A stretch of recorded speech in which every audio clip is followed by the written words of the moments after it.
मेरा नाम महविश है और मेरी उम्र 20 साल है। मुझे आज भी वो रात याद है जब मैं एक छोटे से कमरे के बिस्तर पर लेटी हुई थी। बाहर बरसात हो रही थी, बूंदें खिड़की के शीशे पर टपक रही थी और अंदर सिर्फ एक डिम लाइट जल रही थी। मेरा दिल जोर जोर से धड़क रहा था। मैं सोच रही थी कि ये सब मैं अपनी मर्जी से कर रही हूँ, लेकिन अंदर ही अंदर एक आवाज चिल्लाती जा रही थी, महविश, ये क्या कर रही है तू? मेरा बचपन बहुत सिंपल था। पापा अकेला कमाने वाले थे। 3 बहनें, मैं, मेरी बड़ी बहन हिना और छोटी रिदा। पापा हमेशा कहते, बेटा फिकर मत करो, एक दिन सब ठीक हो जाएगा। उनकी मौत के बाद घर की छत भी टूट गई। बिजली के बिल, छोटी बहन की पढ़ाई, बड़ी बहन का रिश्ता, सब मेरे कंधों पर आ गया। मैं ग्रेजुएशन कंप्लीट कर चुकी थी, लेकिन कोई अच्छी नौकरी नहीं मिल रही थी। रोज सुबह न्यूज़पेपर में एड्स देखती, रोज शाम तक हर के घर लौटती। फिर एक दिन मेरी दोस्त के भाई ने बताया, एक पिज्जा हाउस में वेटर की जरूरत है, अच्छी सैलरी और टिप्स। मैं घर आई तो माँ दरवाजे पर खड़ी थी, आंखों में पानी। बेटा बिजली वाले आए थे, कल फिर आ रहे हैं। उस रात मैंने फैसला कर लिया। अगले दिन यूनिफॉर्म पहन कर मैं उस बिजी मार्केट वाले पिज्जा हाउस पहुंच गई। मैनेजर ने मुझे देखा और बोला, मेकअप करो, यहाँ सिर्फ खूबसूरती नहीं, स्माइल भी बेचनी पड़ती है। पहला दिन बहुत मुश्किल था। पाँव दर्द कर रहे थे, मर्द आंखों से मुझे निगल रहे थे। मैं मुस्कुराती रही, ऑर्डर लेती रही, लेकिन अंदर से टूट रही थी। घर लौटकर मैं माँ के पास लेती और रोती। बाबा की याद आती, उन्होंने कभी हमें ऐसी दुनिया नहीं दिखाई थी। 1 महीने बाद मुझे वो 5 लड़के दिखे।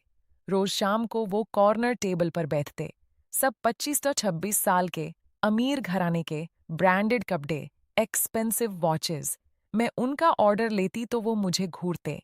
एक दिन एक लड़के ने पूछा, तुम यहाँ मजबूरी में काम करती हो ना? मैंने हाँ कर दी। उसने अपना कार्ड दिया, कोई परेशानी हो तो कॉल कर लेना।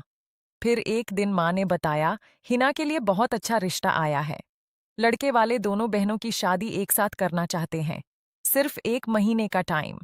भेजा की लिस्ट इतनी लंबी थी कि मेरा सर घूम गया। मैं मैनेजर के पास गई।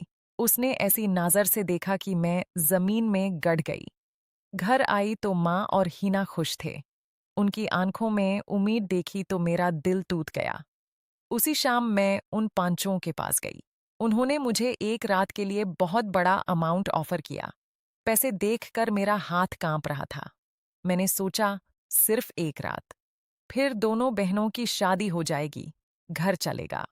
माँ को बोला कि कंपनी में ओवरनाइट शिफ्ट है, लोन अप्रूव हो गया। माँ ने मुझे गले लगाया और दुआ दी। रात के 12 बज रहे थे जब मैं उनके साथ उनके फ्लैट पहुंची। वो छोटा सा लग्जूरियस कमरा। मैं बिस्तर पर बैठ गई। दिल में डर था, लेकिन मैंने खुद को संभाला। पहला लड़का आया। उसने मेरा हाथ पकड़ा। मैं कांप रही थी। उसने कहा, डर मत, हम पैसे दे चुके हैं। फिर एक के बाद दूसरा, तीसरा। हर एक के जाने के बाद मेरा जिस्म और ज्यादा टूट रहा था। दर्द की इंतहा हो चुकी थी।